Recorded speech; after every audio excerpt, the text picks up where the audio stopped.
It was 11:42 p.m. on November 14, 1978, and the rain in Manhattan was coming down in sheets, turning the neon signage of 8th Avenue into smeared, bleeding watercolors of red and blue. Inside the dimly lit lounge of the Hotel Diplomat, the air was thick with the smell of stale tobacco smoke, damp wool, and the sharp, medicinal tang of cheap gin. At a corner booth, obscured by the shadows of a heavy velvet drape, a man named Valerie sat hunched over his 5th double vodka of the evening.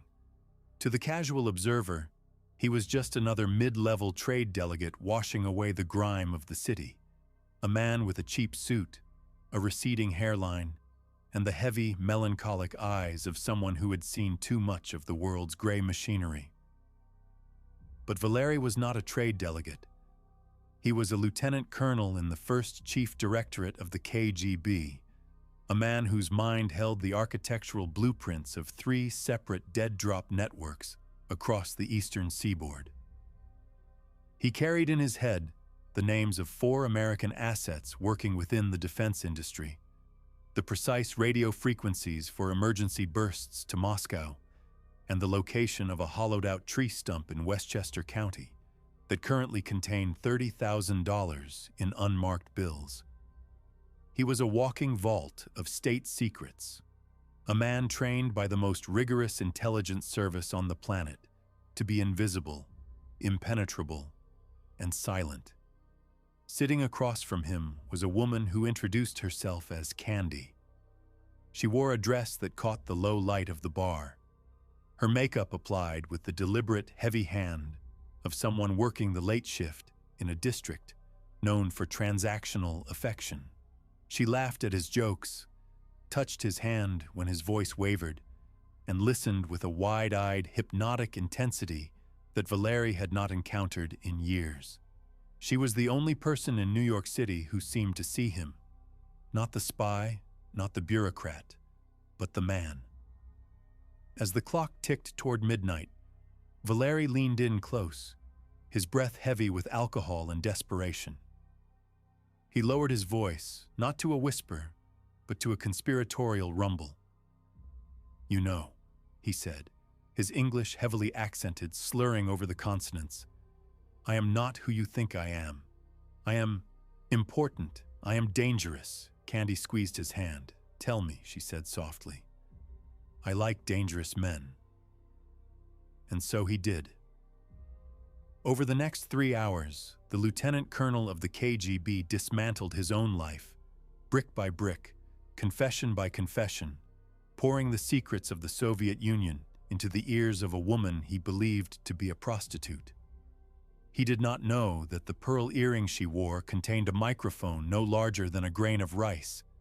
He did not know that the bartender wiping glasses 10 feet away was a special agent of the FBI. And he certainly did not know that in a van parked 2 blocks away, a reel-to-reel tape recorder was spinning silently, capturing every word of his treason for the United States government.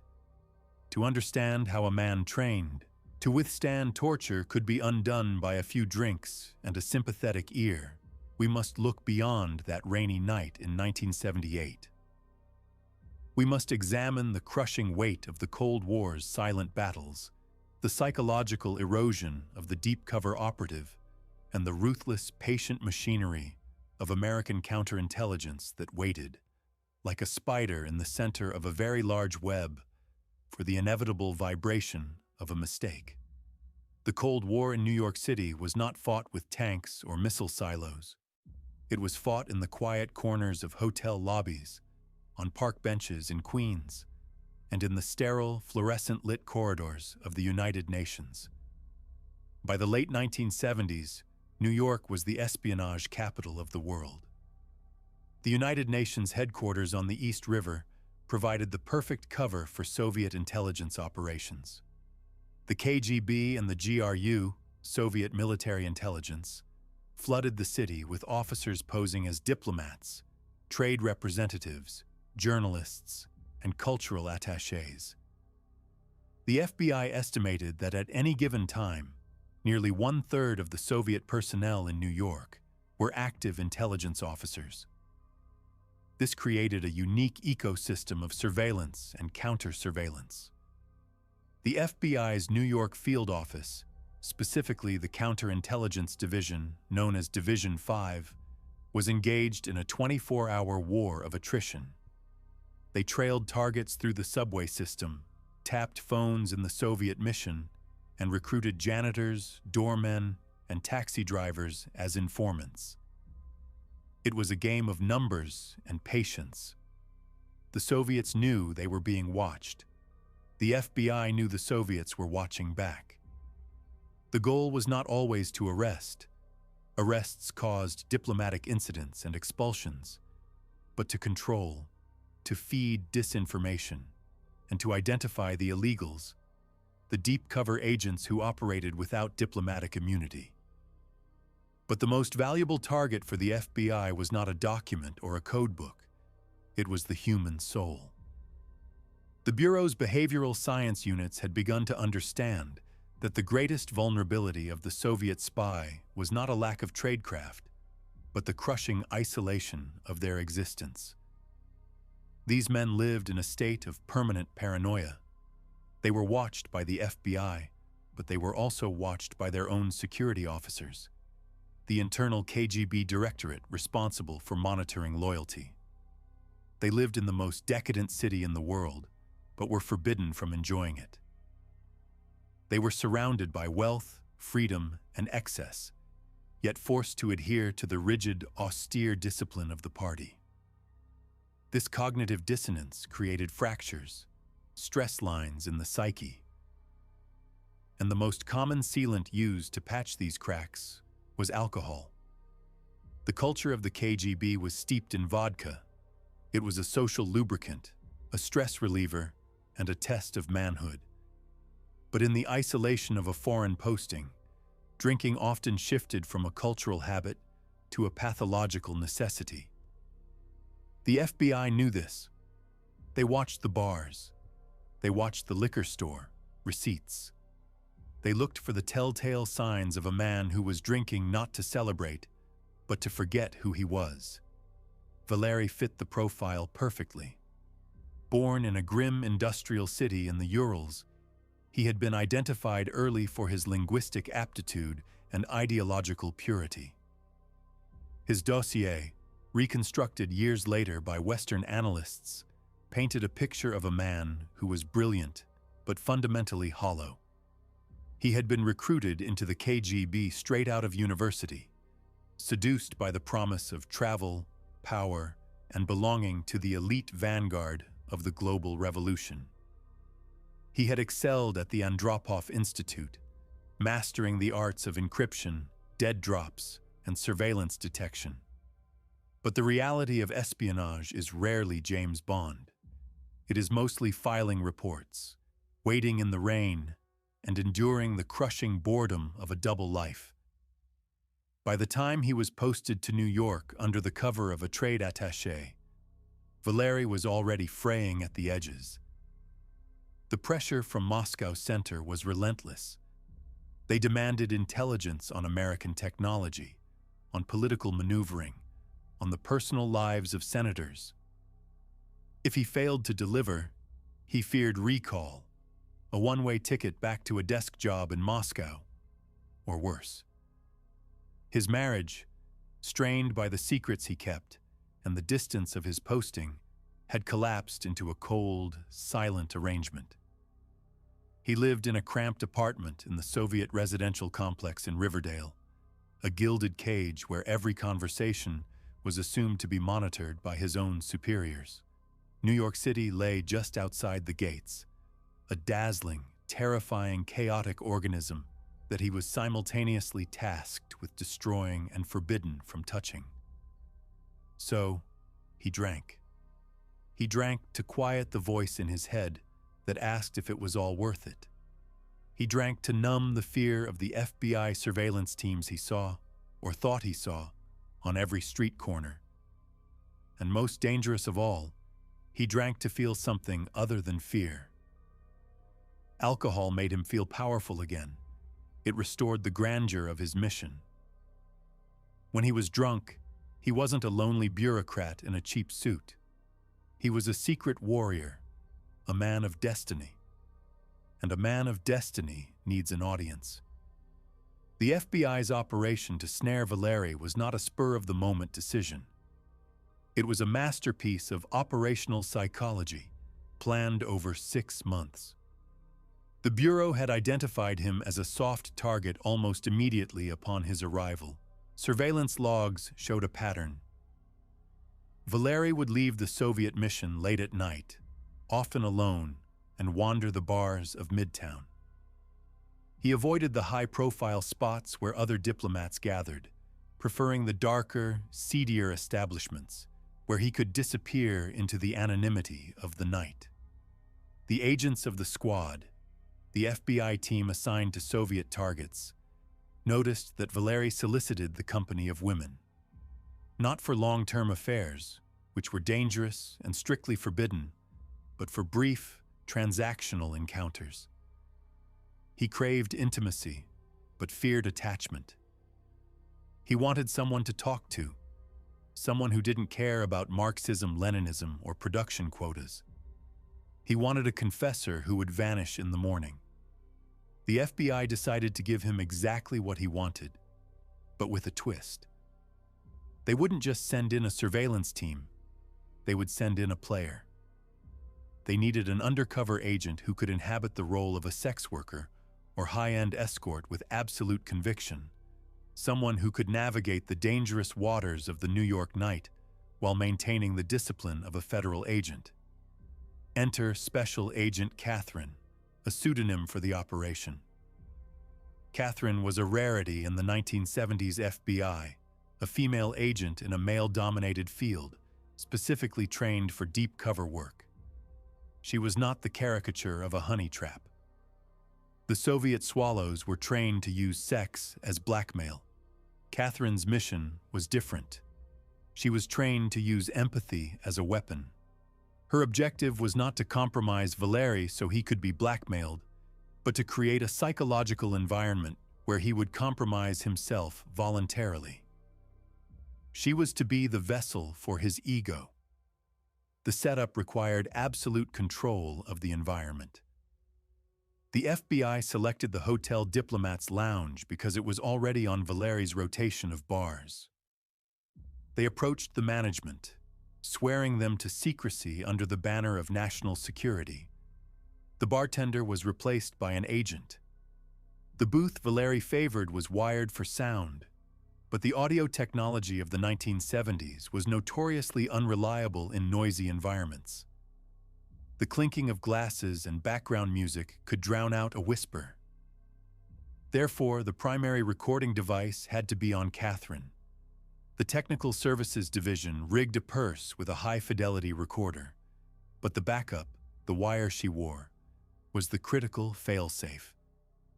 It was a bulky, uncomfortable harness strapped beneath her dress, taped to her ribs. If Valeri touched her in the wrong place, the game would be over instantly. If the batteries failed, the evidence would be lost. The physical risk to Catherine was immense. She was walking into a situation with a trained KGB officer who, if he discovered the ruse, might react with lethal violence.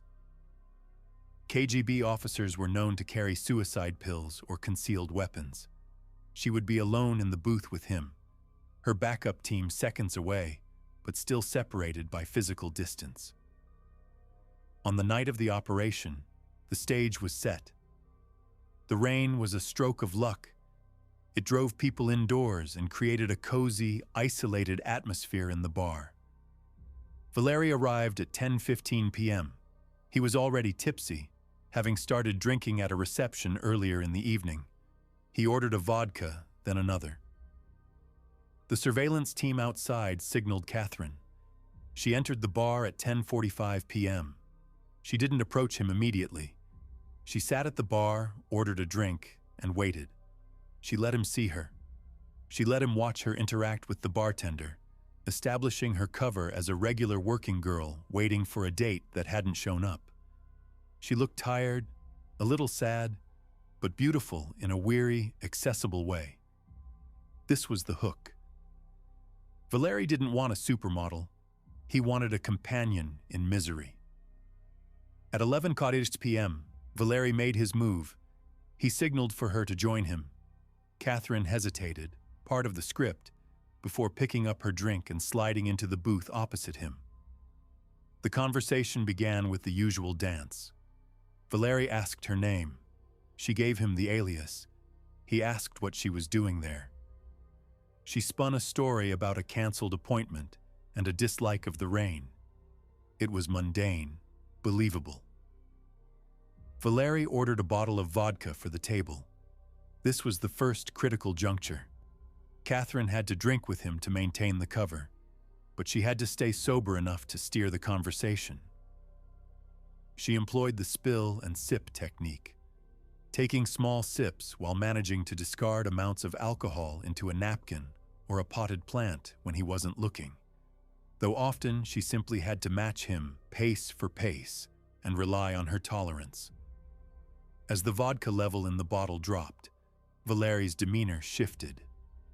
The initial wariness of the intelligence officer began to dissolve in the solvent of ethanol. He started to complain. First about the weather, then about New York, then about his bosses. "They don't understand," he muttered, slamming his glass down. "They sit in their offices with their tea and their medals, and they send us out into the filth." Catherine leaned in. "Who's they, honey? Your boss at the import company?" Valeri laughed, a harsh, barking sound. "Import company. Yes, we import truth. We import lies." He looked at her, his eyes losing focus. "I'm a very important man, Candy. You wouldn't believe me if I told you." "Try me," she said. "I've heard everything." "You haven't heard this," he whispered. This was the moment of inflection, the pivot that the blueprint of espionage operations always circles. A trained officer knows, consciously, that he must never speak of his work. But the subconscious desire to be recognized, to be validated, is a powerful force. Valeri wanted to impress this woman. He wanted to show her that the sad man in the cheap suit was actually a hero of the Soviet Union. He began with vague allusions. He spoke of secret missions and government work. Catherine played the skeptic. She laughed it off. "Sure, baby. You're a spy like James Bond, and I'm the Queen of England." Her dismissal stung his pride. It was the perfect psychological trigger. To prove her wrong, he had to provide details. "James Bond is a clown," Valeri spat. "Real work is harder. Real work is waiting in the dark." He leaned across the table, grabbing her wrist. "I control people, powerful people. I snap my fingers and Americans jump." "I don't believe you," she said flatly. "There is a man," Valeri said, his voice dropping to a dangerous register. "In the Navy Yard. He gives me blueprints. For the submarines. I met him 2 days ago, in Brooklyn."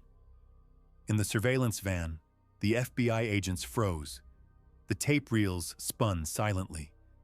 This was it. He was talking about a specific asset. Catherine didn't flinch. She didn't gasp. She poured him another drink. "Submarines? That sounds like a movie." "It is not a movie," Valeri shouted, drawing a glance from the few other patrons. He lowered his voice again. "It is real. I have the microfilm, in my apartment, in the hollow leg of my dining table." He had just given them probable cause. He had just given them the location of classified material. But he wasn't done. Once the dam broke, the water rushed out with terrifying speed. He talked about the dead drop sites in Central Park, the specific bench near the carousel where he left magnetic canisters. He talked about the signal sites, the chalk marks on a mailbox on 3rd Avenue that told his agents when to meet. He talked about his colleagues, identifying the resident, the station chief, and the other intelligence officers posing as diplomats. He was confessing not out of guilt, but out of arrogance. He was boasting. He was showing off his power to the only person in the room who he thought didn't matter. He viewed Candy as a non-entity, a vessel for his ego, incapable of understanding or betraying him. It was the ultimate misogyny of the intelligence world, underestimating the woman across the table. For 2 hours, he spoke. Catherine memorized names, dates, and locations, all while keeping up the persona of the impressed, slightly confused party girl. She asked clarifying questions that sounded innocent, but were designed to pinpoint exact details. "Wait, you put a mark on a mailbox? Which one? I don't want to lean on it and get chalk on my dress." "The one on 42nd and 3rd, he laughed. "Blue chalk. Always blue." By 2 a.m., the bottle was empty. Valeri was slurring heavily, his head lolling on his chest. The adrenaline of the confession had worn off, leaving him exhausted and vulnerable. He looked at Catherine with bleary affection. "You are a good girl, Candy. You listen. Nobody listens." "Let's get you a cab, baby," she said.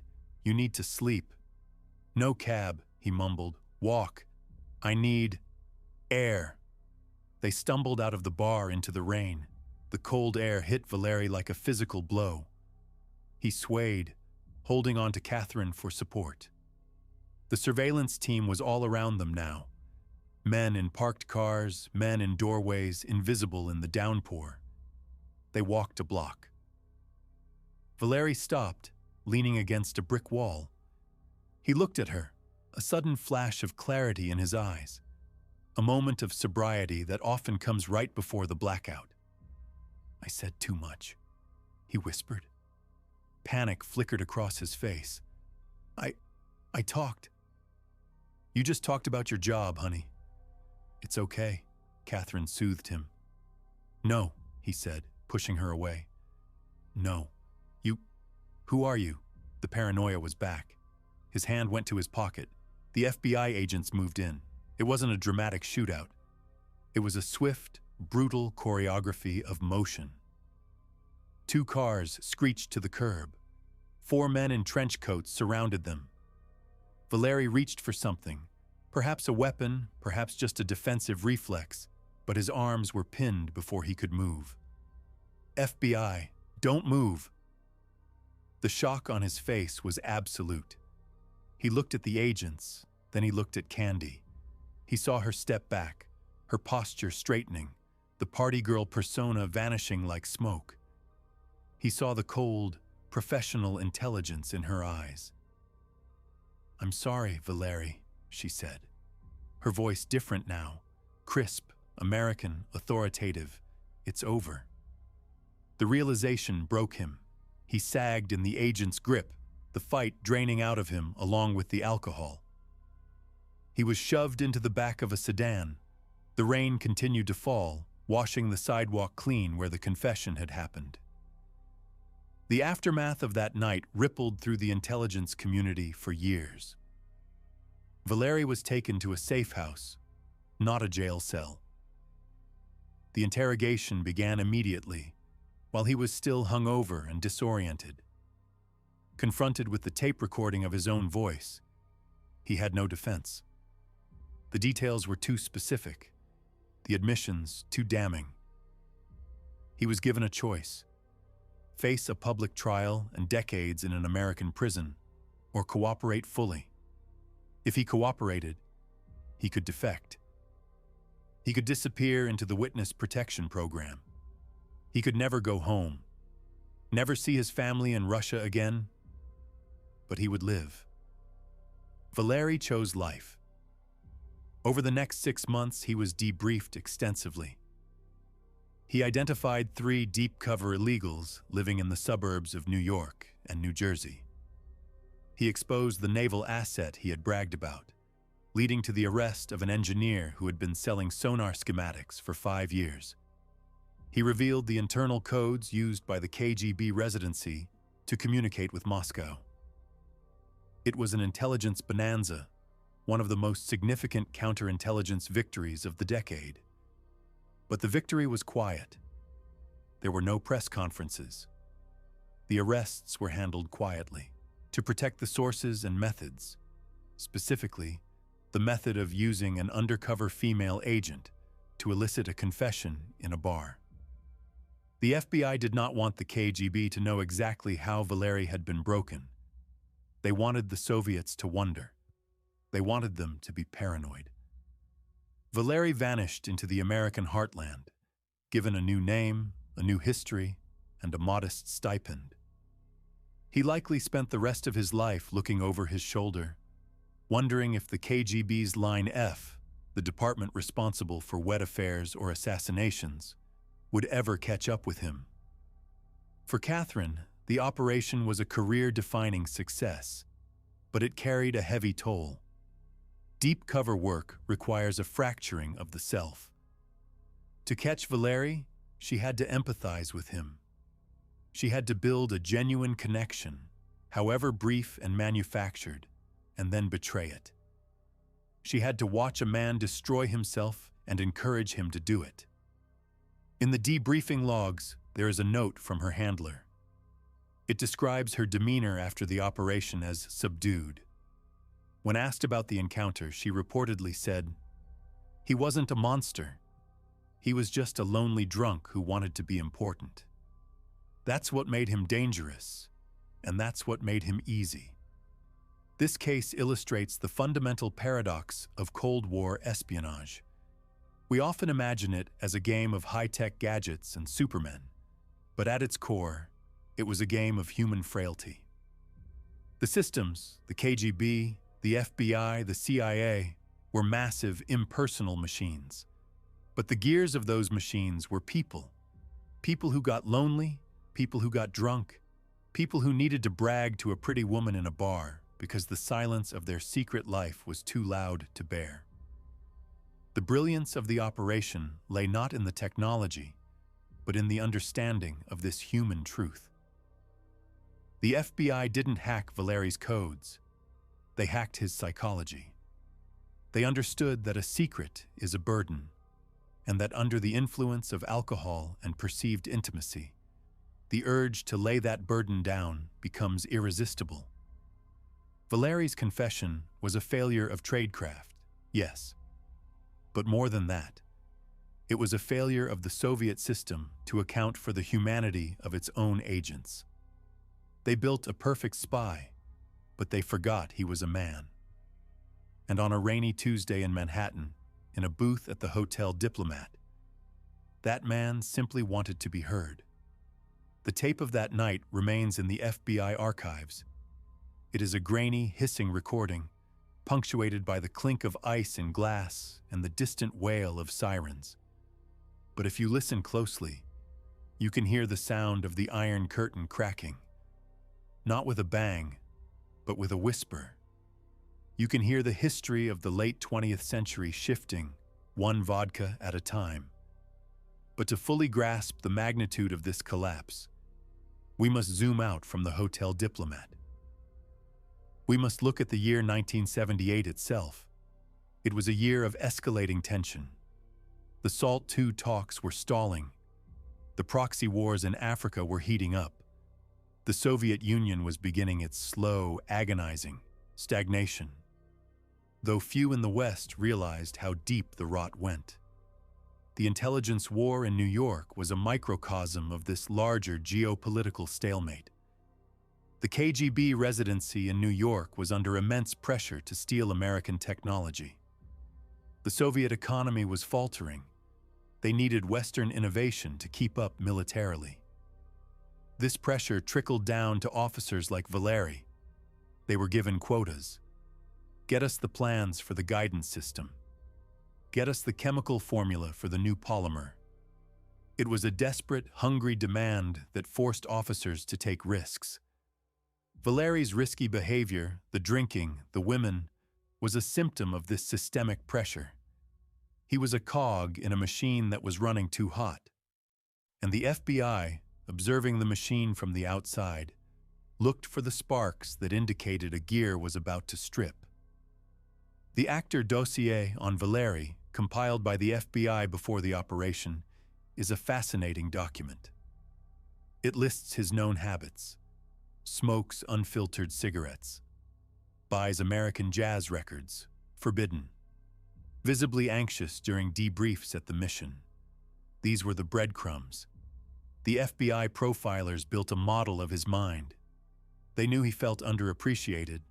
They knew he harbored a secret admiration for the West, even as he worked to destroy it. This ambivalence is common in spies. You cannot study an enemy so closely without developing a relationship with them. Valery hated America, but he also loved its freedom, its excess, its jazz, its nights. The actor dossier on Catherine is equally revealing. She was part of a new generation of agents. The FBI under J. Edgar Hoover had been a rigid, male-only club. But by the late 70s, the Bureau was evolving. They realized that women could go places men couldn't. They could elicit information in ways that male agents, trained in interrogation and intimidation, could not. Catherine's training involved not just shooting and law, but psychology, acting, and the subtle arts of social engineering. She had to learn how to be candy, how to walk, how to talk, how to apply makeup that signaled available but not cheap. She had to learn the slang of the New York underworld. The operational mechanics of the night were a high-wire act. The FBI had to ensure that Valery didn't spot the surveillance. A KGB officer is trained to look for ghosts, people who appear multiple times in different locations. The FBI used a floating box surveillance technique. They had 3 teams of agents. Team A would watch him leave the mission. Team B would pick him up at the subway. Team C would be waiting at the bar. They rotated constantly, so no single face was ever repeated. Inside the bar, the bartender agent had a silent alarm button under the counter. If Valery became violent, the team would breach the door in 6 seconds. But violence wasn't the main fear. The fear was that he would simply leave without talking, or that he would talk but say nothing actionable. The conversation itself was a masterclass in elicitation. Catherine used a technique called bracketing. She would make a statement that was deliberately wrong, forcing him to correct her with the truth. "I bet you just push papers," she'd say. "I do not push papers. I run agents," he'd correct. "Agents? Like travel agents? No, spies, real spies." Each correction brought him closer to the edge. Each correction was a small dopamine hit of superiority. He was the teacher, she was the student. He was the master, she was the audience. The consequences of the operation extended beyond the arrests. It caused chaos within the KGB residency. When an officer defects or is arrested, the service must assume that everything he knew is compromised. Every operation he touched must be shut down. Every agent he knew must be recalled or put on ice. The dead drops must be abandoned. The codes must be changed. Valery's confession effectively blinded the KGB in New York for months. They had to spend thousands of man-hours assessing the damage. They had to recall valuable officers who might have been blown. The psychological impact on the remaining officers was devastating. They looked at each other with suspicion. Who else was drinking too much? Who else was talking to girls in bars? The paranoia, already high, became suffocating. This, in turn, made them less effective. They became risk-averse. They stopped recruiting. The FBI had not just removed a piece from the board, they had paralyzed the opponent's hand. The aftermath leaves us with the image of the tape recorder. Technology changes. Today, we have digital surveillance, cyber espionage, satellites that can read a license plate from space. But the human element remains unchanged. The Snowden leaks, the Manning leaks, the various spy scandals of the 21st century, they all come down to people. People with grievances, people with egos, people who feel alone. The story of Valery and Candy is a reminder that in the world of intelligence, the most dangerous weapon is not a gun or a bomb. It is a conversation. It is the simple human need to connect. And for a spy, that need is a fatal flaw. As the years passed, the legend of the drunk KGB spy became a cautionary tale in the training academies of both the FBI and the SVR, the successor to the KGB. For the Russians, it was a lesson in discipline. Alcohol is the enemy of the state. For the Americans, it was a lesson in opportunity. Every target has a crack. You just have to find the wedge. But for those who were there, for the agents who sat in the rain-slicked van and listened to a man destroy his life, it was something more tragic. It was a witnessing of a soul in freefall. Valery didn't just give up secrets. He gave up his identity. He ceased to be a Soviet officer the moment he started talking. By the time he walked out into the rain, he was already a ghost. The final irony of the operation was the bill. The FBI had to pay for the vodka. The expense report filed by the New York field office listed entertainment, investigative expenses, 45 zolkers, hotel diplomat, a small price to pay for the secrets of an empire. But for Valery, the cost was everything. In the end, the Cold War was a mosaic of such moments. It wasn't just the Berlin Wall falling or the missiles in Cuba. It was 1,000 small betrayals in 1,000 dark bars. It was the accumulation of human errors.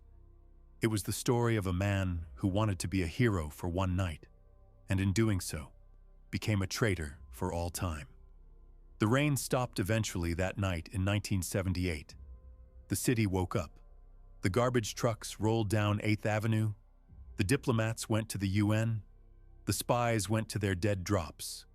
The world continued its precarious balance on the edge of nuclear annihilation. But in a safe house in Maryland, a man sat in a chair, holding a cup of black coffee, staring at a wall, trying to remember the name of the woman who had smiled at him in the dark. He would never see her again, but he would hear her voice in his head for the rest of his life, asking the one question that undoes every spy eventually: tell me who you really are. And he had. The operational debriefing of Special Agent Catherine offers a final, granular insight into the mechanics of the betrayal. In her report, she noted a specific turning point at 1:15 a.m. Valery had mentioned a blue file. This was a term unknown to the FBI at the time. He said, "The blue file is the only thing that matters." Under the gentle pressure of her curiosity, he revealed that the blue file was not a physical folder, but a mental list of compromised American politicians that the KGB was holding in reserve for a strategic crisis. He didn't name them. Perhaps the alcohol hadn't stripped away that final layer of survival instinct. Or perhaps he didn't know the names himself, only the existence of the list. But the revelation that such a list existed set off a separate, frantic investigation in Washington. It triggered the mole hunt of the early 1980s, a paranoid search for traitors within the halls of Congress. This detail highlights the ripple effect of intelligence. A drunken boast in a bar doesn't just burn a specific operation. It can destabilize the entire political landscape. It forces the adversary to look inward, to doubt their own institutions. The FBI used Valery's vague mention of the blue file to feed disinformation back to the KGB, making them believe the Americans knew more than they did. This caused the KGB to pull back contacts with several high-value assets, fearing they were blown. In essence, Valery's confession acted as a virus, infecting the Soviet intelligence network with doubt. The tradecraft of the honey trap is ancient, dating back to biblical times, but the Cold War refined it into a science. The KGB had schools for swallows, women, and ravens, men, teaching them how to entrap diplomats and steal codes. The FBI, by contrast, was officially prohibited from using sexual entrapment. Catherine's operation skirted the line. She did not sleep with Valery. She did not promise sex explicitly. She promised understanding. She used the implication of intimacy. This distinction was crucial legally and ethically for the Bureau. If she had slept with him, the defense could argue entrapment or coercion. By keeping it conversational, by letting him make the advances and the admissions voluntarily, the FBI ensured the evidence was admissible and the leverage was clean. It was a psychological judo throw. Valery pushed, she pulled. He wanted to dominate the conversation. She let him. He wanted to be the expert. She played the fool. She used his own momentum, his arrogance, his loneliness, his chauvinism to flip him. The legacy of the Valery case also influenced the recruitment protocols of the KGB. In the years following, they became even more draconian about alcohol. They implemented the buddy system more strictly, where officers were never allowed to be alone in the city. They increased the frequency of psychological evaluations, but they could never legislate away the fundamental problem, the human need for connection. As long as there are secrets, there will be a burden, and as long as there is a burden, there will be a desire to set it down. The Hotel Diplomat is gone now, replaced by a modern structure, its dark corners and smoky history erased by the relentless gentrification of New York. But the geography of espionage remains. The game has moved to encrypted chat rooms and dark web forums, but the dynamic is the same. A lonely person, a sympathetic listener, a secret shared. When we look back at the Cold War, we see the maps, the treaties, the armies, but we must also see the Valerys, the men who broke under the weight of their own double lives, the men who found that the hardest part of being a spy was not stealing the secret, but keeping it. And we must see the Catherines, the agents who wore the mask, who sat in the dark, who listened to the lies and the truths, and who walked away with the tapes that changed history. They were the silent warriors, the actors on a stage where the props were vodka bottles and the audience was a reel-to-reel recorder spinning in a van down the street. The clock struck 3 a.m. that night. The rain had turned to a drizzle. As the FBI sedan drove away with Valery, the neon sign of the bar flickered and buzzed, casting a red glow on the wet pavement. It was just another night in the city, just another drunk being taken home. But in the back seat of that car, a war had just been won. Not with a bang, but with a confession. The final entry in the FBI case file is a transcript of the last thing Valery said before the tape ran out. It wasn't a code or a name. It was a murmur, barely audible over the static. He said, in Russian, "Ya ustal," I am tired. And in that exhaustion, the Soviet Union lost a lieutenant colonel, and the United States gained a window into the heart of the enemy. It was the fatigue of a system built on lies, collapsing into the arms of the truth.